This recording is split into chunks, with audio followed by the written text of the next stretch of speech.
Hello, everybody. Welcome to Late Night Football. Welcome to our transfer roundup show, our second one for today.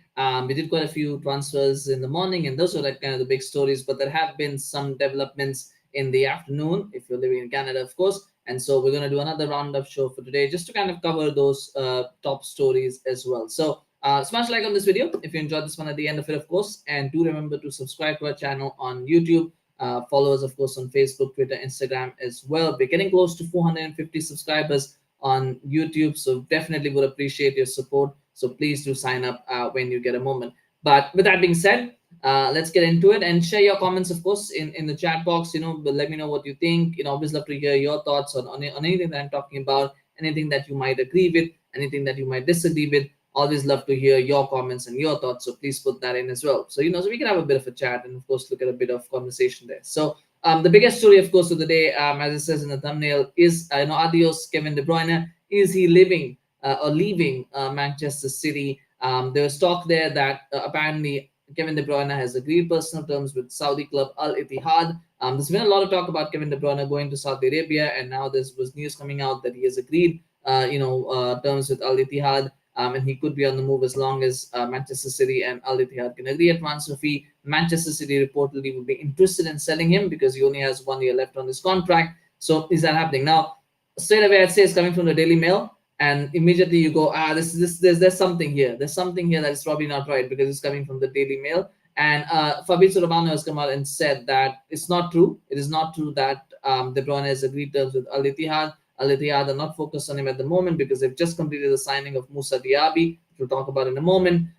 So they are not looking at De Bruyne. That is not true, and they've downplayed those reports. It's quite often that it happens, even when transfer, sometimes personal terms agreed, but clubs are downplayed and go, no, there's nothing there yet. There's nothing there yet. They try to downplay it. So I wouldn't entirely say that it's not possible. For me, I think Kevin De Bruyne, I do believe that Pep Guardiola has kind of soured on him a little bit towards the end of last season. You could see it. He was taking him off of in many of the games. He wasn't completing 90 minutes. Even in big games, I don't think he played 90 minutes against Real Madrid. He didn't play the full 90 minutes in the FA Cup final against Manchester United as well. He had poor games in both of them. So there has been some decline. Now, it could just be the fact that he's had 2 very long seasons, and then you just need a break sometimes. And he has been playing non-stop football, and maybe the levels just dipped a bit. And he'll recover and come back even stronger in the next season. That could happen. But it also could be that Pep Guardiola has said, this guy is, he's in his 30s now. He's on the wrong side of 30. He's probably, not as effective as he was. Maybe it is time to move on. There's some other options that we can look at. If we can get a good transfer fee for De Bruyne now, let's cash in and let's get somebody else in. There is links to Dani Olmo, of course. Don't forget Dani Olmo is there, which we'll talk about also in a moment about Dani Olmo. But there are the links there to him. So it is possible that City might be considering selling him. But I wouldn't be surprised if it's not true. I wouldn't be surprised if Pep has said, no, I want to keep De Bruyne. I think it's a deal that wouldn't surprise me either way. I can see merits to both sides of it. Obviously, De Bruyne is a key player for Manchester City. He's he's got a very good relationship with the fans, so he's good from that perspective as well. And he's a very inspirational figure on and off the field as well for Manchester City. So I can see why they will want to keep him for those reasons. And of course, he's a good footballer as well. There's no doubt that he's a good footballer as well. He's had a bit of a dip, but he's still a very good player. The other side to it, though, is that, of course, the age factor, the contract factor, and maybe City might be thinking, yeah, if we can get, some money for him, maybe there is a younger, better option out there that we can bring into this club and we can mold him and nurture him. So there is possibilities to both sides. For the moment, though, I think we'll have to take this rumor with a pinch of salt. I would say, I think right now it's still too early to say that deal has happened. But I wouldn't be surprised if there's some more concrete information that comes out this week where we know for sure whether he's going or not. For now, I think because there's some reports that are saying he's going, there's some that are saying he's not going. I would say that it's somewhere in the middle, that maybe there is some interest in City wanting to let him leave. There's some interest in De Bruyne wanting to leave, but maybe both sides right now I think are thinking, let's just wait and see what happens. So I would take that with a pinch of salt, but it is one that is intriguing and exciting and interesting to keep an eye on going forward.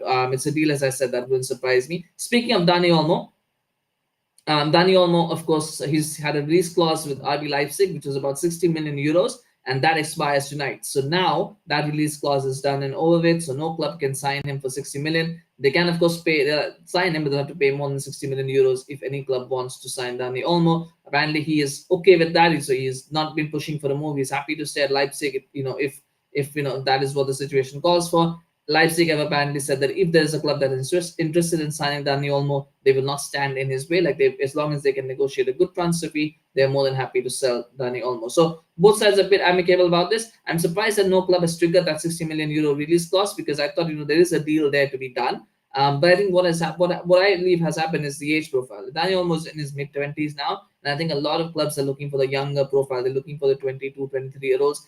Dani Olmo, I think, for his part, is at an age where I think people kind of start to think about, the problem is a lot of football now is about business, right? And with business, what happens is you always think resale value. All right, if I sign a 25, 26-year-old, how long is he going to play for my club? Can I sell him and make, a profit on that? So there's all these considerations that people do rather than looking at the profile of the player. I think at 50, 55 million pounds for Dani Olmo, that's a very good price based on what I've seen of him at Leipzig, based on what I've seen of him at the Euros. There is a dynamic player in there who can cover 2 or 3 positions. So it's a deal that you would want to do. But the problem is, at 50, 55 million pounds, the resale value will not be there for him. They're not going to get, like, it's not going to be that in 3 years' time, somebody's going to come and pay you 80 million pounds to take Dani Olmo. That will not happen because, of his age, he'll be 29. Nobody's going to pay 80 million pounds for a 29-year-old. Nobody would, right? Unless that's really a world-class player. Nobody really does. So, so the question then becomes, so then the clubs start thinking, do I want to sign this guy? For 80 million, for 55 million pounds, knowing that I'm not going to get a profit on this player. How long is he going to play for me? Is he going to have am I going to get 7, 8 good 10 years out of him? No, probably not. I'm maybe going to get 5 or 6 seasons out of it. Do I want to pay that much? And those are the kind of things that come into consideration because football is a business, unfortunately. And so that's why I think clubs have kind of gone, he's not worth the trouble. Let's forget it. Let's try and see if we can negotiate a lower price. Leipzig, for their part, like, no, we like Dani Olmo. We want to keep him. He's a key player for us. If nobody wants to pay 60 million euros, that is fine. We'll hang on to him. We'll keep him. And they've got Champions League football next season. They're going to be in the Champions League. So it's not like they're, hurting for anything. They will want to keep him. And Dani Olmo also will be happy because he's getting that top level football that he wants. And with Bayern kind of on the dip, I do believe that some clubs like Leipzig will be thinking, next year we could try and challenge for the Bundesliga as well. There's no reason why Dortmund, Leverkusen and Leipzig shouldn't be among the top contenders for the title next season because Bayern are struggling a little bit. They've got a manager who is unproven, who had a very tough time in the Premier League, got relegated as a Premier League manager, and they brought him in now. He may or may not succeed. So there is opportunities for the clubs, and I think players will look at that and will think about, right, can we make this happen? So from that perspective, I think Dani Olmo is kind of okay with staying, and I don't blame him for that. I don't begrudge him for that, and I think that's totally fine. So it's a bit surprising. Now, if City do come in and they say, what, we let De Bruyne go and we can pay maybe 70 million euros or 75 million euros and bring Dani Olmo in, they could do that. They have another clubs that could do that, and they might be looking at that. But maybe they're thinking, right, let's see what happens with De Bruyne first. Of course, City have also gotten Savio, and maybe they're thinking, right, if we can get De Bruyne out the door, then Foden could play number 10 or Bernardo Silva can play number 10, and then we can have Savio as a wing option, alongside Doku and Grealish and all the other players, and maybe even Alvarez, who plays sometimes on the wing. So we've got all these options. So they could be thinking from that perspective as well. So there's a lot of, like I said, transfers are never, it's never linear like that. There's always, webs around, and there's always circle. It's always like this will happen, that'll happen, this will happen, that'll happen. It's kind of like that. So sometimes you've got to unpack it a little bit, but it is one. I think the City, De Bruyne thing is one to keep an eye on. The other one is Ederson is also apparently interesting Al-Ittihad. So Al-Nassr were interested in Ederson, right? And they couldn't get a deal done because they were only offering 30 million euros. Manchester City won at least 50 to 60 million euros, which I think is absolutely perfect for a price that is absolutely right. Then there's nothing wrong with City demanding 50, 60 million euros for Ederson. He's definitely worth that much.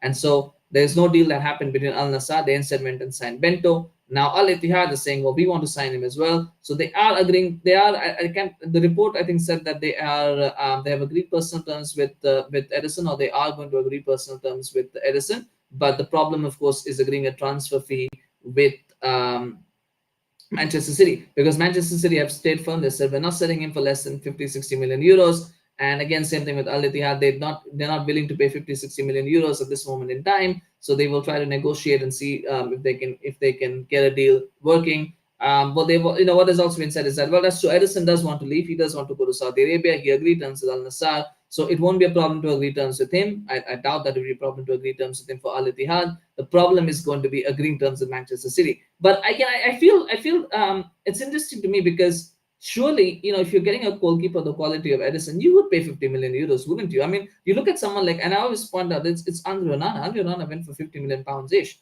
And he was a good goalkeeper, but he's not in the class of Ederson, and yet he went for 50 million pounds. So if you're getting Ederson for 50, 55 million euros, if they say 50, 60, you're talking maybe 55, 50 million euros, maybe plus 5 million euros in add-ons. You could do a deal that way, right? If you do that deal, it's a good deal. I don't see why it's a problem. Yes, maybe Ederson is a bit older than Onana, but goalkeepers can play for a longer period of time. Particularly in Saudi Arabia, he could easily play for another 5, 6 years, easily, maybe even longer. He's got a good bit of a profile in Brazil. He's someone who's quite well known. So I don't see why, if they are really looking at someone like Ederson, I don't know why they're trying to, bench down a deal, trying to negotiate a lower price when 50 million euros is fairly reasonable. It is fairly reasonable considering. And the problem, and this is a problem Saudis are making, because last season they were spending all kinds of silly money everywhere. They're throwing money around. They signed all sorts of players, average players for big prices. And now everybody thinks, Saudi Arabia means I can charge double the price that I would have charged. For an average player who's worth 20 million, I can go and say, give me 40 million and I'm going to get it. And that's what clubs are thinking now. And if they don't get it, they're like, well, we can't sell it. And it becomes a bit of a prestige issue as well for me. I think it's a bit of a prestige issue as well, if I can expand on that, because if you're a club that's trying to sell to a Saudi club, and you've seen that the Saudi club has paid maybe say 40 million for another player, right? And they come to you this season and they say, well, we can only give you 10 million. It almost feels like, what about a club? They got taken advantage of. Saudi have been paying 40 million for that average player, and they couldn't get 10 million for their player. Look at how poor their negotiating and their recruitment, team is, or their transfer team is. So there is a bit of that issue as well, where the clubs are selling clubs are kind of going, well, we can't sell to Saudi for low, because everybody else is getting big prices for them. So it's almost that kind of thing.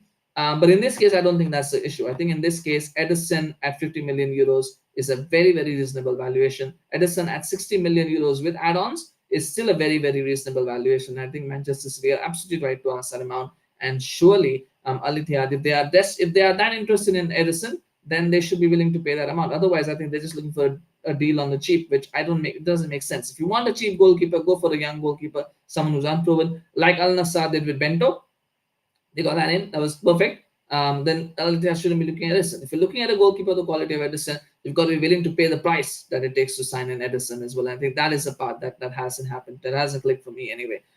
So yeah, I don't know what's going on there. We'll talk about, we'll move on from this and we'll talk about Barcelona and Nico Williams now. So that's another deal that is kind of, progressing slowly, because obviously Barcelona apparently don't have money to sign players, yet they somehow find a way to sign players. So they have to sign Nico Williams. Nico Williams, of course, as I've said so many times, he plays for Bilbao. Bilbao don't do negotiations. They ask for release clauses. That's it. You pay the release clause to get the player. You don't pay the release clause, you don't get the player. They don't do negotiations. But Barcelona are trying to negotiate and trying to get Nico Williams. The problem is Barcelona don't have money. They probably don't have the money to pay Nico Williams' release clause. So according to reports now, they're trying to figure out and explore options to sign Nico Williams.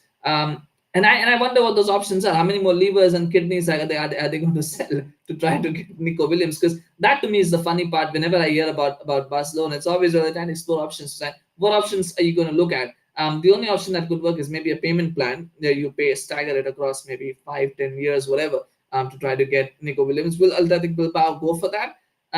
They might not. If Bilbao is smart, they will say no.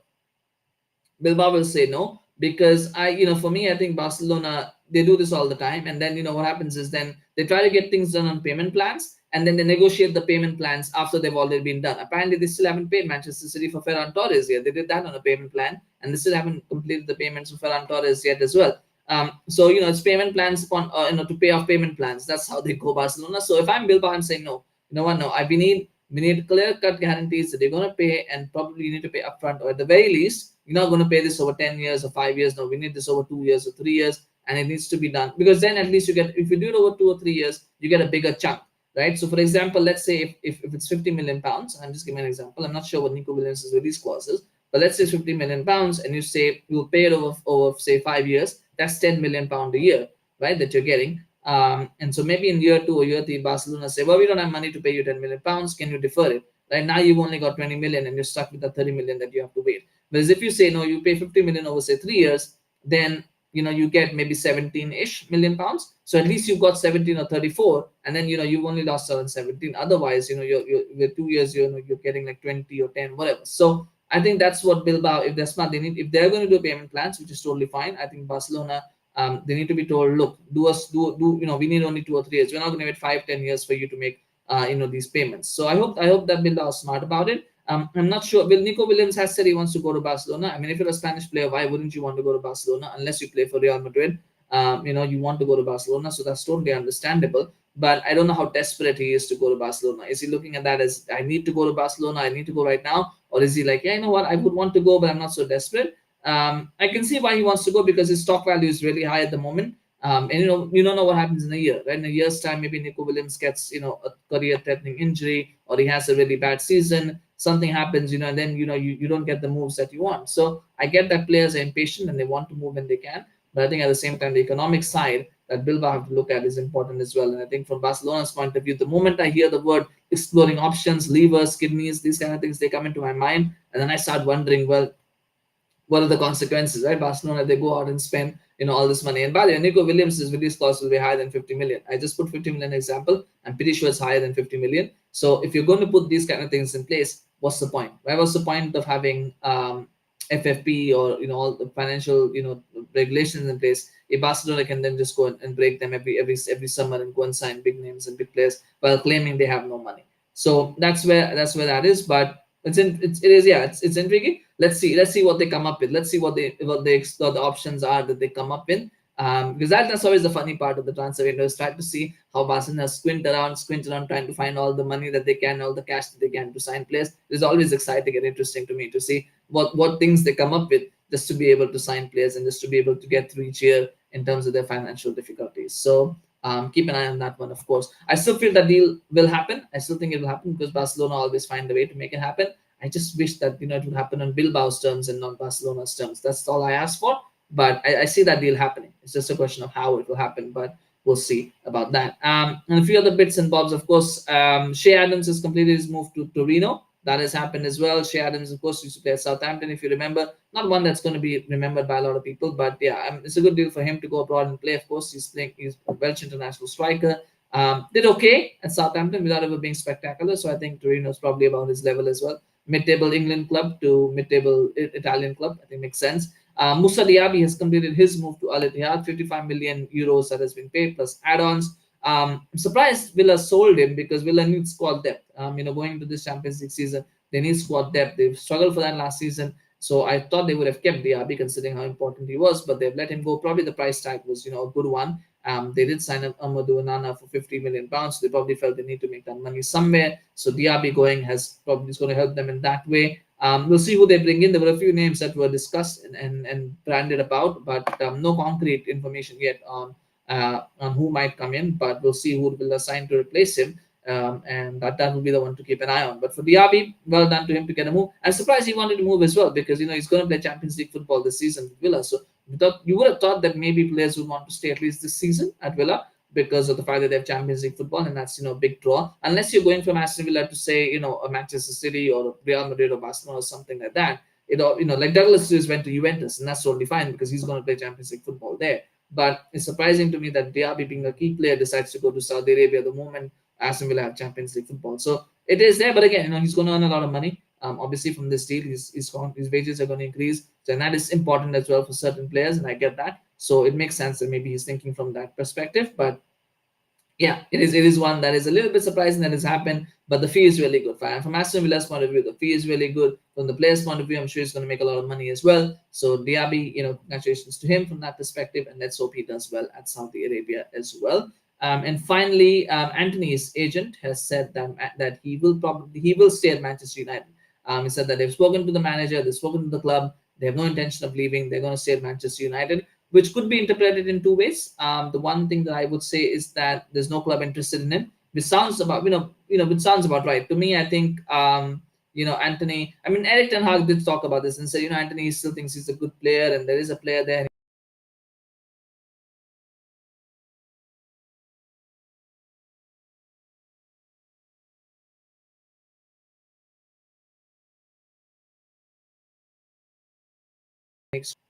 His first season wasn't too bad. I think he played really well in his first season, but then his second season something just kind of went.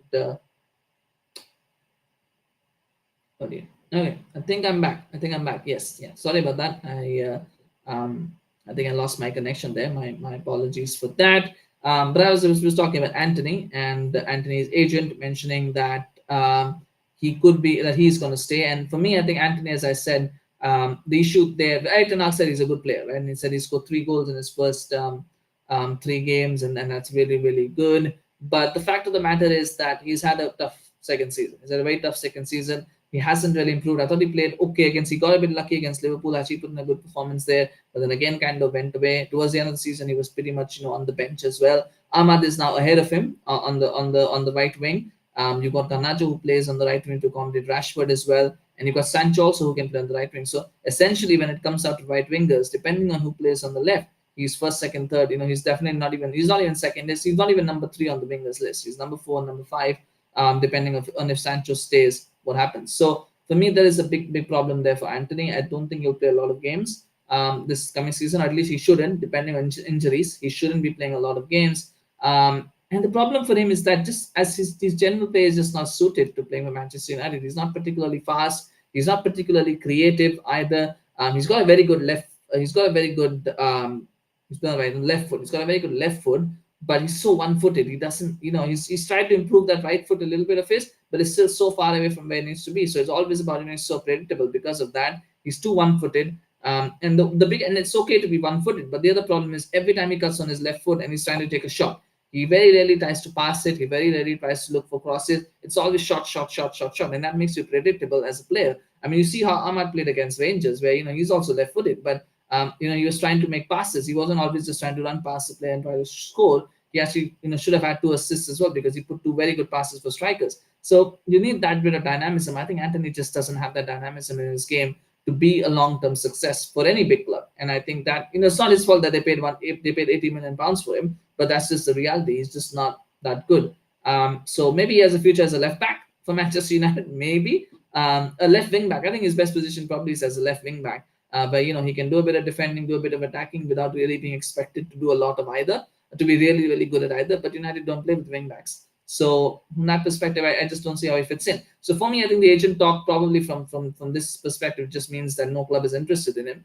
That there's no interest from clubs. He's on very high wages, of course. So any loan move would require his wages to be covered. Most big clubs probably say, we're not going to cover those wages. So from that side, obviously the transfer fee is a big problem. They paid 80 million pounds for him. He's got 3 years left on his contract, which if you look at amortization kind of thing, he's probably only covered. They've only recovered, I think, about probably around 50, about 20. Because you're looking at maybe 25, 30 million pounds that have been recovered. So you're still on a 50 million pound loss, 50 million-ish pound loss. So if they sell him for anything less than 50, that means they have to take a loss on him. And nobody's paying 50 million pounds for Antony at this point in time. They'll be lucky to get 30 for him. So United were always going to find it tough to sell him. And now, of course, him not wanting to go means that, it's just not going to happen. So the fact that his agent has said this, it is good in some, if it is true, it is good that Antony is committing himself to United and trying to be, the best player that he can be for United. And hopefully he will give it his all, because quality and talent is one thing.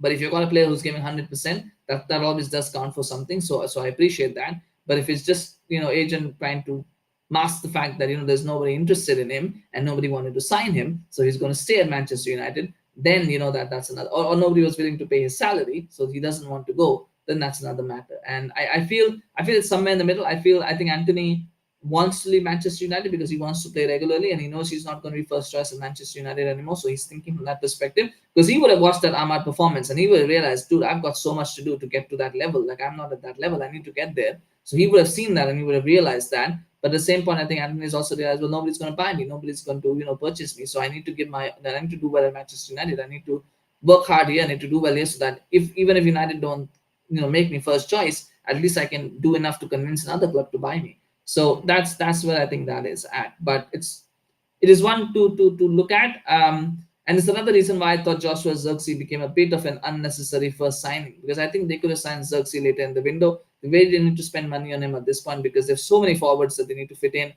would have been better trying to use that money to sign De Ligt because they really needed a defender, or whoever it was, De Ligt, Inacio, whoever the defender might have been. I think they should have tried to sign 2 defenders first, or at least a defender and a midfielder first. Those are the 2 priorities that they should have looked at, and then they could have looked at signing Zirkzee. But again, I get it. Zirkzee is someone that was on a release clause, and Milan messed the finger around, so they had to do that deal fast. I get it, But it is one that has kind of skewed things a little bit, because now they're left in a situation where they're five wingers for just two positions, and they're they're struggling to get the other positions filled, which is a defender, possibly a right back, possibly two midfielders. They need those moves. So anyway, but we'll talk a lot about Manchester United, and I'm sure we'll talk a lot about it in the coming days as well, because they seem to be very active. But that's the news from Antony. And I think that's all we'll cover for now. I think there's other small bits and bobs, so we won't go into that. Actually, just now, hearing that Rafael Varane has completed a move to Italian club Como. So he will go for 2 years and plus one additional year that he's added. So that has now been confirmed. Rafael Varane to Como. So well done to him as well. So if you're watching this, smash like for Rafael Varane, and smash like for that transfer being completed. Como, of course, is being managed by Francis Fabregas now. Arsenal legend, Chelsea legend, and and I was just thinking, actually, there was a time when I was young, and Fabregas was a young talent coming up and coming through, and now he's a manager for Como. We're all getting old. But nonetheless, well done to Como for pulling that off. Well done to Varane as well for going to that club. I think it's a good move for Varane. I think for him to be able to play, because I don't think he can play for a club that has he can't play 50, 60 games a season anymore. I think you're expecting him maybe to play 35, 40 games. I think he can manage. I don't think he can manage 60 games a year anymore. So for him to go to a club like Como, I think would be good for him, just from that perspective of being able to play, at a lower level, at a team that, is probably, he's still a very good defender, by the way. The only problem with him is he's injury prone. Otherwise, he's really good. He was class in that FA Cup final against Manchester City. So he's got talent and he's got the ability still. It's just the injuries which are an issue. So maybe playing at a lower level, at a slightly slower pace might help him be a good defender, and might help him play more games and be more consistent in terms of playing time. So well done to Rafael Varane. A bit of a news there, of course. We just got it as just before we had gone live. So this, of course, has come from Fabrizio Romano. But well done, and well done to Varane as well. Well done to Como for getting that contract. So yeah, smash like for Varane, and smash like to this video if you enjoyed it. Do share your comments with me about any of the things that we discussed. What do you think about De Bruyne and Ederson leaving? Do you think they will leave? Do you think they should leave? Do you think City should let them go? Let me know in the comments, of course, and any other thoughts that you may have. Always love reading your thoughts. Do subscribe to our channel on YouTube. Follow us on Facebook, Twitter, Instagram. Always appreciate your support. We're getting close to 450 subscribers, so your support will really, really be helpful for us to get there. So please do subscribe. Thank you so much for watching. We'll see you again soon. Bye-bye. Take care.